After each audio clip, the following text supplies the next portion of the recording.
ಯಾದಗಿರಿ ಜಿಲ್ಲೆಯ ಶಹಾಪುರ ತಾಲೂಕಿನ ಮಲ್ಲಿಕಾರ್ಜುನ್ ಮುತ್ತೆ ಅನ್ನೋ ವ್ಯಕ್ತಿಯು ಅಪ್ರಾಪ್ತ ಒಂದು ಮಗುವಿನೊಂದಿಗೆ ಯಾದಗಿರಿ ಜಿಲ್ಲೆಯ ಶಹಾಪುರ ತಾಲೂಕಿನ ಮಲ್ಲಿಕಾರ್ಜುನ್ ಮುತ್ತೆ ಅನ್ನೋ ವ್ಯಕ್ತಿಯು ಅಪ್ರಾಪ್ತ ಒಂದು ಮಗುವಿನೊಂದಿಗೆ ಅನುಚಿತವಾಗಿ ವರ್ತಿಸಿದ್ದಾರೆ ಅನ್ನೋ ಕುರಿತು ಕಳೆದೆರಡು ದಿನಗಳಿಂದ ಸಾಮಾಜಿಕ ಜಾಲತಾಣಗಳಲ್ಲಿ ಹರಿದಾಡ್ತಾ ಇದೆ.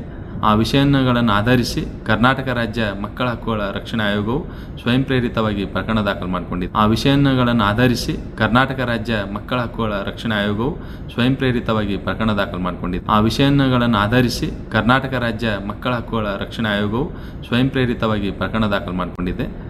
ಪ್ರಕರಣವನ್ನು ದಾಖಲು ಮಾಡಿಕೊಂಡಿದ್ದ ಆಯೋಗವು ಇವತ್ತಿನ ದಿವಸ SP ಅವರಿಗೆ ಪತ್ರವನ್ನು ಬರೆಯಲಾಗಿದೆ.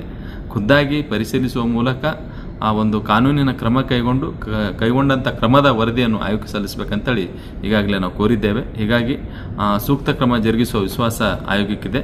ಮುಂದಿನ ವರದಿಯನ್ನು ಆಧರಿಸಿ ಮುಂದಿನ ಸೂಕ್ತ ಕ್ರಮಕ್ಕೆ ಆಯೋಗವು ಮುಂದಾಗಲಿದೆ.